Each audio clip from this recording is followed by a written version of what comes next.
வணக்கம், நான் அபிராமி ஜிஆர். பொதுவாகவே கவுன்சிலிங் அப்படின்னு சொல்லும் பொழுது முந்தைய காலகட்டங்களில் கம்பேர் பண்ணும் பொழுது இப்போ வந்து நம்மளோட பிரச்சனையை வந்து நம்ம நண்பர்கள்ட்டையோ இல்லை வந்து நம்ம வேலை செய்கிற இடத்துலையோ சொல்லும் பொழுது 10ல் ஒரு 2 பேர் வந்து கவுன்சிலிங் போ அப்படின்னு சொல்கிற அளவுக்கு தான் சைக்காலஜியை பற்றியும் இல்லை கவுன்சிலிங்கை பற்றியும் விழிப்புணர்வு ஏற்பட்டுருக்கு. அது ஏன் அப்படின்னா இப்போலாம் வந்து ஸ்கூல்ஸ், காலேஜஸ், ஹாஸ்பிட்டல்ஸ் அப்படின்னு பிள்ளைங்க படிக்கிறப்ப இந்த ஆரம்ப காலகட்டத்திலேயே வந்து ஒரு சைக்காலஜினா என்ன, உளவியல் ரீதியாக எப்படி அணுகணும் அப்படிங்கிற விழிப்புணர்வு நிகழ்ச்சிகளும் ப்ரோக்ராம்ஸும் நடத்திட்டு வந்துட்டுருக்கோம். ஸோ அதே மாதிரி பார்த்திங்கன்னா இப்போ வர படங்கள்லையும் சரி உளவியல் ரீதியாக எந்தெந்த விஷயங்கள், சின்ன சின்ன விஷயங்கள் அவங்கவுங்களுக்கு தெரிஞ்ச மாதிரி சொல்லலாம் அப்படிங்கிறதையும் ட்ரை பண்ணிட்டு தான் இருக்காங்க. அப்போது மக்களிடையே வந்து சின்ன சின்ன விஷயங்களுக்கு, அதாவது ஒரு பையனோட பிஹேவியர்ஸ் இப்போ சமீபத்தில் மாறுதுனாலோ இல்லை படிப்பில் வந்து மாற்றங்கள் ஏற்படுதுனாலோ அப்படின்னு குறிப்பிட்ட விஷயங்களில் ஒரு பிரச்சனை ஏற்படும் பொழுது அதற்கு கவுன்சிலிங் எடுத்துக்கலாம் அப்படிங்கிற விழிப்புணர்வு வந்து மக்களிடையே இருக்குது. அது மட்டும் இல்லாமல் ஒரு மேரேஜ் கவுன்சிலிங்காக இருக்கலாம், இல்லை கப்புள் கவுன்சிலிங்காக இருக்கட்டும், இல்லை ஃபேமிலி வந்து ஏதோ ஒரு ப்ராப்ளம்ஸில் இருக்குது அப்படின்னா ஃபேமிலி கவுன்சிலிங் அப்படின்னு சில கவுன்சிலிங் வந்து நல்லாவே வந்து எல்லாரும் முன்னாடியும் தெரிஞ்சு வந்துட்டுருக்கு.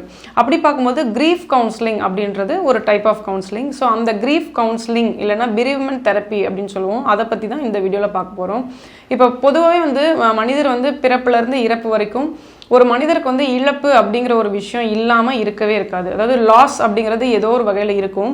அந்த லாஸ் அப்படின்ற ஒரு விஷயம் ஏற்படும் பொழுது அது அந்த நபருக்கு வந்து மன ரீதியாக, உடல் ரீதியாக, உணர்வு ரீதியாக கட்டாயம் வந்து ஒரு பாதிப்பை ஏற்படுத்தும். அது வந்து இயல்பாகவே வந்து எல்லாருக்குமே ஏற்படக்கூடிய ஒரு விஷயம்தான். ஆனால் அந்த இழப்பு நேரிடும் பொழுது அந்த இயல்பு வாழ்க்கைக்கு வந்து திரும்ப முடியாமல் அந்த இழப்போட தாக்கம் வந்து பல வருடங்களாக ஒரு நபரை பின்தொடர்ந்து வந்துட்டே இருக்குது அப்படின்னா அந்த நேரத்தில் அந்த நபருக்கு கிரீஃப் கவுன்சிலிங் அப்படிங்கிற ஒரு விஷயம் வந்து கொடுக்கப்படும். ஸோ இந்த கிரீஃப் கவுன்சிலிங்கிறது யாருக்கு இழப்பு இருந்தாலுமே வந்து அவங்களுக்கு கொடுக்கணுமா அப்படின்னு கேட்டிங்கன்னா, இப்போ எவ்வளவோ பேர் நமக்கு பிடிச்சவங்க இறக்குறாங்க. அந்த மாதிரி சமயத்தில் எல்லாருக்குமே அந்த கிரீஃப் கவுன்சிலிங் தேவையா அப்படின்னு கேட்டிங்கன்னா கட்டாயம் இல்லை. இப்போ அந்த இழப்பு அப்படிங்கிறது ஒரு லிஸ்ட் ஆஃப் விஷயங்கள் நம்ம சொல்லலாம். உதாரணத்துக்கு சொன்னீங்கன்னா நமக்கு ரொம்ப பிடிச்சவங்களோட இறப்பு சொல்லலாம். இப்போ நம்ம அப்பா, அம்மா, கணவர், மனைவி, சகோதரர், சகோதரி, இப்போ நம்மளுக்கு பிடிச்ச நண்பர் அப்படின்னு இருக்கும்போது நமக்கு நெருங்கிய உறவில் இருக்கவங்க வந்து திடீர்னு இறந்துட்டாங்க அப்படிங்கும்போது அது ஒரு பெரிய லாஸாக தான் நம்ம எடுத்துக்கணும். அந்த மாதிரி ஒரு சமயத்தில் இருக்கலாம். இல்லை வந்து ஒரு கப்பலுக்குள்ளே வந்து ஒரு பிரேக்கப் நடக்குது, இல்லை கணவன் மனைவி வந்து டிவோர்ஸ் வாங்கிக்கிறாங்க அப்படின்னா அது ஒரு இழப்பாக நம்ம எடுத்துக்கலாம். இது இல்லாமல் ரொம்ப வருஷம் ஒரு பர்சன் ஒரு வேலையில் இருக்காங்க, திடீர்னு சந்தர்ப்ப சூழ்நிலைனால அந்த வேலையை விட்டு போகிற மாதிரியான ஒரு சுச்சுவேஷன் வந்துருச்சு அப்படின்னா அது ஒரு இழப்பாக நம்ம எடுத்துக்கலாம். இது இல்லாமல் ஒரு நபருக்கு வந்து திடீர்னு வந்து ஏதோ ஒரு சீரியஸ் கண்டிஷன், இல்னஸ் வந்து இப்போ ஒரு கேன்சரோ அந்த மாதிரி கண்டறியப்பட்டுருச்சுன்னா அது ஒரு பெரிய லாஸாக தான் வந்து மனசுக்கு எடுத்துக்க முடியும். இது இல்லாமல் இப்போ ஒரு பெண்மணி இருக்காங்க, மேரேஜ் ஆகி ஃபஸ்ட்டு டைம் ப்ரெக்னென்ட் ஆகிறாங்க. கண்டிப்பாக அவங்களுக்கு அதிக எதிர்பார்ப்பு இருக்கும், ஒரு ஆசைகள் இருக்கும் இல்லையா? ஸோ அந்த மாதிரி சமயத்தில் மிஸ்கேரேஜ் அப்படிங்கிற ஒரு விஷயம் ஏற்பட்டுருச்சு அப்படின்னா அது ஒரு பெரிய லாஸ். ஸோ இப்போ நான் சொன்ன லிஸ்ட்டில் இந்த விஷயம் ஒரு இழப்பு, ஒரு நபருக்கு ஏற்படுற பெரிய இழப்பா நம்ம கன்சிடர் பண்ணலாம். ஸோ இந்த மாதிரி ஒரு லாஸ் ஏற்படும் பொழுது பொதுவாகவே ஒரு நபருக்கு வந்து 6 மாதத்துலேருந்து 1 வருஷம் எடுக்கும் அந்த ஒரு இம்பேக்ட் அந்த விஷயத்துலேருந்து வெளியில் வரத்துக்கு எடுக்கும். அதையும் மீறி அந்த ஒரு இன்சிடென்ட்னாலையும் அந்த லாஸ்னாலையும் 1 வருஷத்துக்கு மேலாகவே அந்த தாக்கம் இருக்குது அப்படின்னா அந்த நபர்களுக்கு இந்த கிரீஃப் கவுன்சிலிங் அப்படிங்கிறது ரொம்பவே ஒரு அவசியமான ஒரு விஷயமா இருக்குது. ஒருவேளை வந்து அந்த ஒரு லாஸ்லேருந்து மீள முடியாமல் அந்த நபர் வந்து ஒரு மன அழுத்தத்தில் இருக்காங்க அப்படின்னா அந்த விஷயத்தை நம்ம கவனிக்காமல் விட்டுட்டோம், இந்த மாதிரி ஒரு கவுன்சிலிங் இல்லாமல் அவர் அதே சரியாயிடும்பா அப்படின்னு சொல்லி விட்டுட்டோம் அப்படின்னா அந்த நேரத்தில் அந்த இது வந்து அந்த நபருக்கு பெரிய மனதளவில் பாதிப்பை ஏற்படுத்தலாம். உதாரணத்துக்கு சொல்லணும்னா ஒரு டீனேஜ் பையன் இருக்கான், அவங்க அப்பாவுக்கு வந்து திடீர்னு ஒரு மாரடைப்போ இதனால இறந்துட்டாங்க அப்படின்னா அந்த நபருக்கு வந்து அந்த அப்பா வந்து ஒரு ஃபினான்ஷியல் மட்டும் இல்லை, எமோஷ்னலாகவும் சரி, மாரல் சப்போர்ட்டாகவும் சரி, ஒரு பையன் அப்படிங்கிறனால அப்பாவோட பாண்டிங் வந்து பல்வேறு வகையில் வந்து ரொம்ப ஸ்ட்ராங்காகவே இருந்திருக்கலாம். ஸோ திடீர்னு அவங்க அப்பாவோட இழப்பை அந்த பையன் வந்து அது எப்படி வந்து அதை பேலன்ஸ் பண்ணுறான், அதை ஃபேஸ் பண்ணுறான், எதிர்கொள்கிறாங்கிறத கட்டாயம் அவனை சுற்றி இருக்க மற்ற நபர்கள் வந்து கண்காணிக்கணும். நம்ம என்ன நினச்சிட்டு இருப்போம், வந்து ஒரு பையன் வந்து ஈஸியாக அதை கடந்து வந்துடுவோம் அப்படின்னு நினைப்போம். ஆனால் அந்த நேரத்தில் அந்த பையன் வந்து தன்னோட உணர்வுகளையும் சரி, தன்னோட வலியும் சரி, அந்த இமோஷ்னல் பெயின் வந்து கண்டிப்பாக அந்த இடத்துல இருக்கும். ஸோ அதை வந்து ஃபேஸ் பண்ண முடியாமல் உள்ளேயே போட்டு சப்ரஸ் பண்ணும் பொழுது அதை கவனிக்காமல் விட்டுட்டோம் அப்படின்னா அவனுக்கு ஆல்ரெடி டீனேஜ் நெருங்கும் பொழுது கட்டாயம் டீனேஜ் ப்ராப்ளம்ஸ் ஏற்படலாம், பிஹேவியரல் இஷ்யூஸ் ஏற்படலாம், அவனோட ஆளுமை அந்த ஸ்டேஜில் தான் ஆரம்பிக்கும். ஸோ பர்சனாலிட்டி ப்ராப்ளம்ஸ் ஏற்படலாம். இந்த மாதிரி அவனோட நடவடிக்கைகளை கவனிக்காமல் விட்டுட்டோம் அப்படின்னா இந்த ஒரு லாஸ்னாலே அந்த க்ரீவிங் ப்ராசஸை வந்து ஒரு சரியாக எதிர்கொள்ள முடியாமல் இருக்கும் பொழுது வேறு சில மன ரீதியான பிரச்சனைகள் ஏற்படுறதுக்கும் வாய்ப்பு அதிகமாகவே இருக்குது. இப்போது எந்தெந்த நபர்கள் வந்து இந்த மாதிரியான கிரீஃப் கவுன்சிலிங் அட்டன் பண்ணலாம் அப்படின்னு கேட்டிங்கன்னா, பொதுவாகவே இப்போ ஒரு நபருக்கு இந்த பிடிச்சவங்க இறந்துட்டாங்க, இல்லை வந்து டிவோர்ஸ் ஆயிடுச்சு அப்படின்னு நம்ம சொன்ன லாஸ் ஏற்படும் பொழுது 5 ஸ்டேஜஸை வந்து தாண்டி தான் வராங்க. ஃபஸ்ட்டு விஷயம், உதாரணத்துக்கு ஒரு லாஸ்ன்னு சொல்லணும்னா, இப்போ நமக்கு பிடிச்ச ஒருத்தவங்க, இப்போ ஒரு அப்பாவோ அம்மா எடுத்துக்கிட்டிங்கன்னா, அவங்களுக்கு திடீர்னு ஒரு கேன்சர்னு ஒரு டயக்னோஸ் பண்ணுறாங்கன்னு வச்சுக்கோங்களேன்.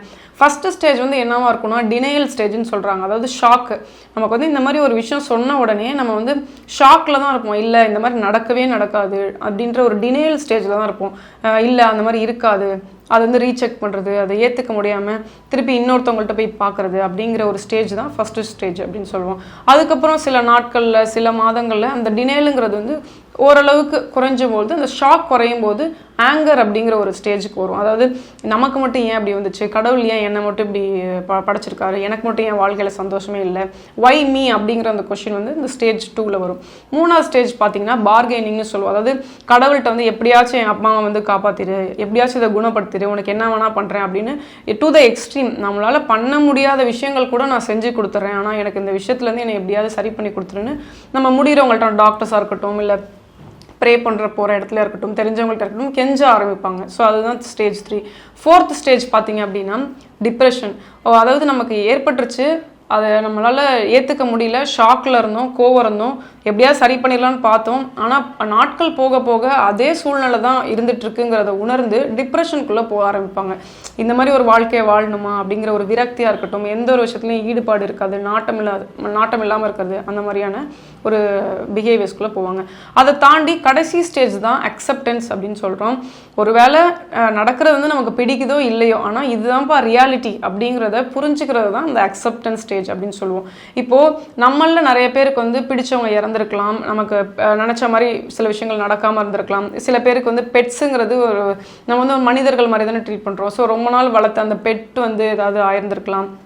அந்த மாதிரியான சூழலில் அது அந்த சம்பவம் நடந்து 6 மாதத்துலேருந்து 1 வருஷம் ஆகியுமே அதனால் ஏற்பட்ட தாக்கம் வந்து அதிகமாக இருக்குது. இன்னுமே வந்து நம்ம அந்த அக்செப்டன்ஸ், அதாவது ரியாலிட்டிக்குள்ளே வரல அப்படின்னா அந்த மாதிரியான நபர்களுக்கு தான் இந்த கிரீஃப் கவுன்சிலிங் அப்படிங்கிறது ரொம்பவே முக்கியம்.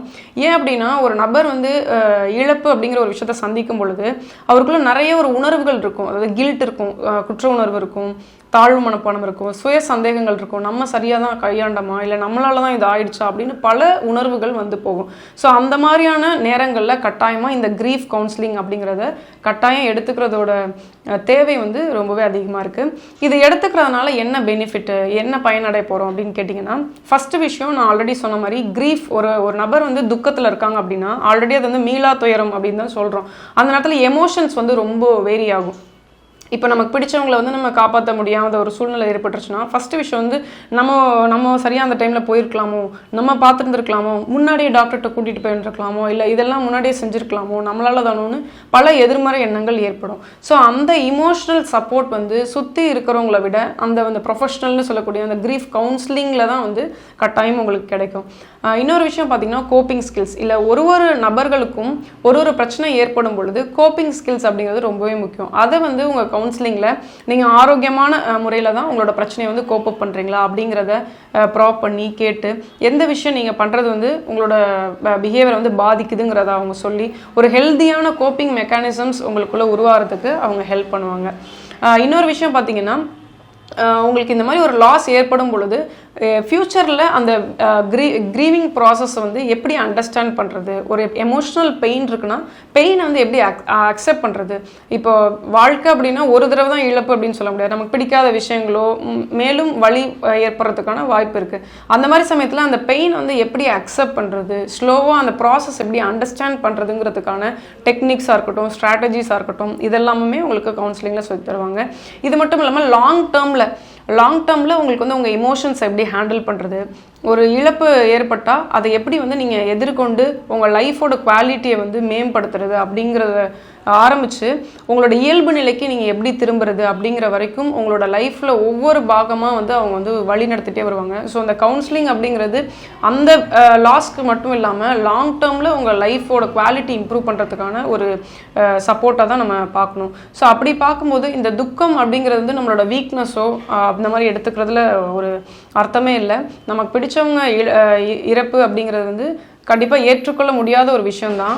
ஆனால் அதை வந்து நம்ம ஒரு நம்பகத்தன்மையான ஒரு ஆள்கிட்ட கவுன்சிலிங்கில் போயிட்டு பேசுறது மூலயமா நம்ம உணர்வுகள் வந்து ஓரளவுக்கு கட்டுப்பாட்டில் வரும். மேலும் நம்மளோட உணர்வுகளை வந்து எப்படி நம்ம வந்து சிறப்பான வழியில் கையாளலாம், இயல்பு நிலைக்கு எப்படி திரும்பலாம் அப்படிங்கிறதுக்கு நல்ல ஒரு வாய்ப்பாக இருக்கும் பொழுது அந்த ஒரு ப்ராசஸை வந்து நம்ம ஏன் எடுத்துக்கக்கூடாது அப்படிங்கிறது தான் நம்ம சிந்திச்சு பார்க்கணும். நன்றி.